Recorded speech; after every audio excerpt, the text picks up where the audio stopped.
প্রকৃতিতে কোনো কিছুই নিখুঁত নয়, কিন্তু প্রকৃতির শোভা দেখলে মনে হয় যেন সব কিছুই সুন্দর, সব কিছুই নিখুঁত। এটা কি গাছ? আগে তো কখনো দেখিনি।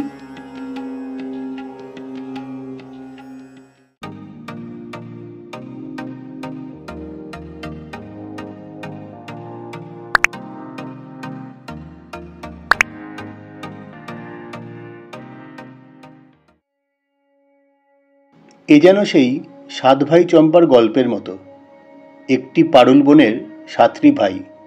না, ঠিক সেরকম নয়। এখানে সাতটি পাহাড়ের মাঝে পারুল বনের মতোই রয়েছে রঘুনাথজির মন্দির। প্রাকৃতিক শোভা অবর্ণনীয়, তাই তো তারই সন্ধানে একদিন বেরিয়ে পড়লাম সকাল সকাল। দুরন্ত গতিতে এগিয়ে চললাম। ওই যে দূরে পাহাড়টা দেখছেন, তারই মাঝে অরণ্যের সন্ধানে একটু শান্তির খোঁজে।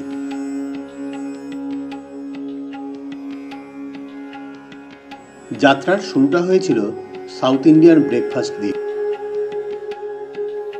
ব্রেকফাস্ট টেবিলে ছিল ধোসা, ইডলি ও মেদু বড়া। ব্রেকফাস্টের শেষে প্রিয়জনের সঙ্গে ছিল এক কাপ গরম চা আর সঙ্গে কিছু আবোল তাবোল কথা।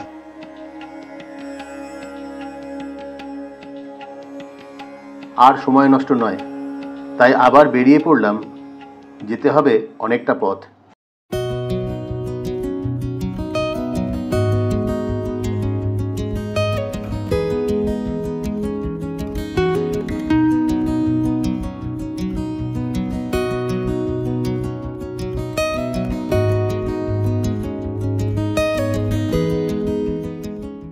হাইওয়ে ছেড়ে এবার আমরা ঢুকে পড়েছি জঙ্গলের রাস্তাতে। এখানে রাস্তা কিছুটা সংকীর্ণ আর দুধারে ঘন জঙ্গল। আমরা এখন গন্তব্যের খুব কাছাকাছি। সঙ্গে বড় গাড়ি থাকলে এখানে পার্ক করে দেবেন, আর না হলে গাড়ি নিয়ে যেতে হবে আরও কিছুটা পথ পাহাড়ের উপরে।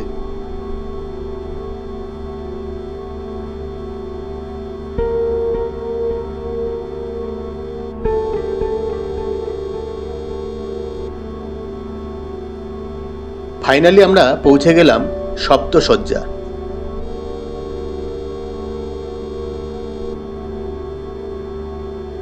এখানে গাড়ি পার্ক করে এবার সিঁড়ি চড়তে হবে আরও কিছুটা। না বেশি নয়, মোটামুটি 160টির মতো সিঁড়ি আছে। প্রাকৃতিক শোভা দেখতে দেখতে যা আপনারা খুব সহজেই উঠে যাবেন।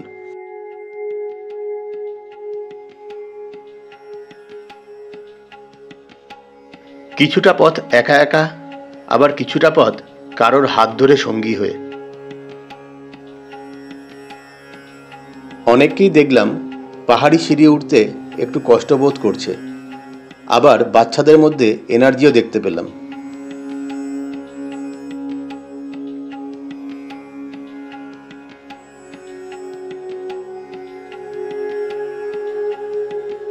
পথ চলতে চলতে কানে এলো জলের শব্দ। কিছুটা এগোতেই চোখে পড়ল একটা ছোট্ট ঝর্ণা। এখন যেহেতু বর্ষাকাল নয়, তাই জলের পরিমাণ অনেকটাই কম, কিন্তু তাও সুন্দর লাগছে দেখতে। পৌরাণিকভাবে এই স্থানটির উল্লেখ অনেক কিংবদন্তিতে পাওয়া যায়। লোককাহিনী অনুসারে আশেপাশের 7টি পাহাড় থেকে এই নামটি এসেছে। একটি ভিন্ন লোককাহিনী আছে যে এই স্থানে সপ্তঋষিদের আশ্রম ছিল, তাই এই স্থানটির নাম হয়েছে সাতশয্যা বা সপ্তশয্যা। একটি পৌরাণিক কাহিনীও আছে যে রাম বনবাসের সময় এই স্থানে 7টি দিন কাটিয়েছিলেন। আরও একটি লোককাহিনী আছে যে পাণ্ডবরা তাদের 12 বছরের নির্বাসনে 1 বছরের অজ্ঞাতবাস এই পাহাড়গুলিকে আশ্রয়ের জন্য বেছে নিয়েছিলেন। সিঁড়ি চড়া শেষ করে আমরা পৌঁছে গেলাম রঘুনাথজির মন্দির। এটা মন্দিরের প্রাঙ্গণ এরিয়া।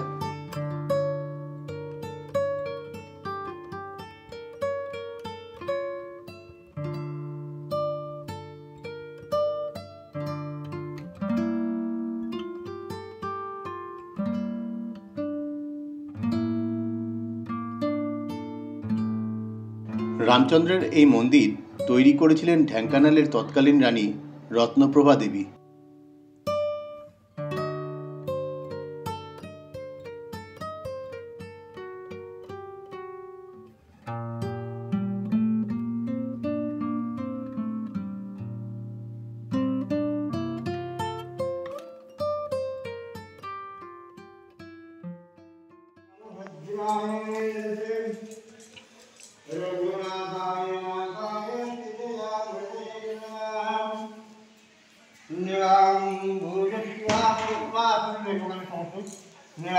भूयश्यामलं कोमलंगं सितासमारुधर सितासमारोपीजवामभागं बाणं आशाय गजारोजापं नमामि रामं रघुवंशनाथं रामाय रामभद्राय रामचन्द्राय वेदस्य रघुनाथाय नाथाय नमः श्रीरामचन्द्राय हनुमन्ताय। পুজো দিয়ে বেরোতেই চোখে পড়ল সেই পাথর, যেই পাথর দিয়ে রাম সেতু বানানো হয়েছিল। দেখুন কেমন জলে ভেসে রয়েছে।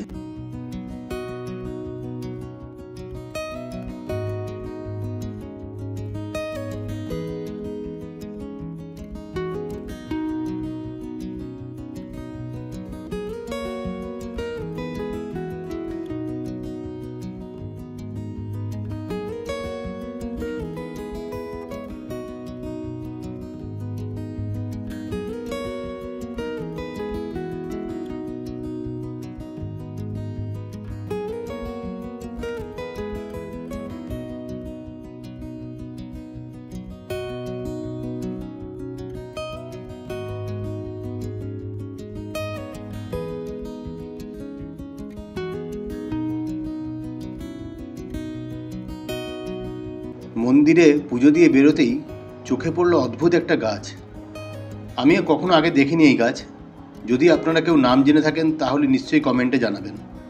প্রতি বছর রামনবমীর দিনে এখানে এক উৎসবের আয়োজন করা হয়, আর সেই সময় বহু ভক্তদের ভিড় হয় এখানে। ধর্মীয় স্থান হওয়ার পাশাপাশি সপ্তশয্যা তার অসাধারণ প্রাকৃতিক পরিবেশের জন্য পর্যটকদের আকর্ষণ করে। তাই কখনো যদি আপনারা ঢেঙ্কানালের দিকে আসেন, সপ্তশয্যাকে মিস করবেন না। আর এখানে যদি আপনারা নাইট স্টে করতে যান তার সুবিধাও আছে। উড়িষ্যা পর্যটন বিভাগের একটি ইকো কটেজ এখানে রয়েছে, যেটা আপনারা ইকোট্যুর উড়িষ্যার ওয়েবসাইট থেকে বুক করতে পারেন।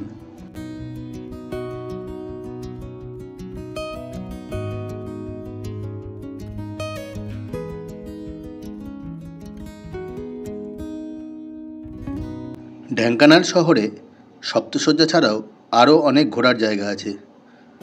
তার একটা সেপারেট ভিডিও আমার প্লেলিস্টে গেলে আপনারা দেখতে পাবেন। ইকো কটেজ ছাড়াও ঢেঙ্কানাল শহর ও তার পাশাপাশি অনেক হোটেল রয়েছে, যার জন্য আপনারা ইন্টারনেটের সাহায্য নিতে পারেন। বন্ধুরা, ভিডিওটা কেমন লাগলো জানাবেন, আর চ্যানেলটা সাবস্ক্রাইব করে নেবেন। ইয়ো ইয়ো হিলসের সঙ্গে থাকুন। আবার দেখা হবে খুব তাড়াতাড়ি।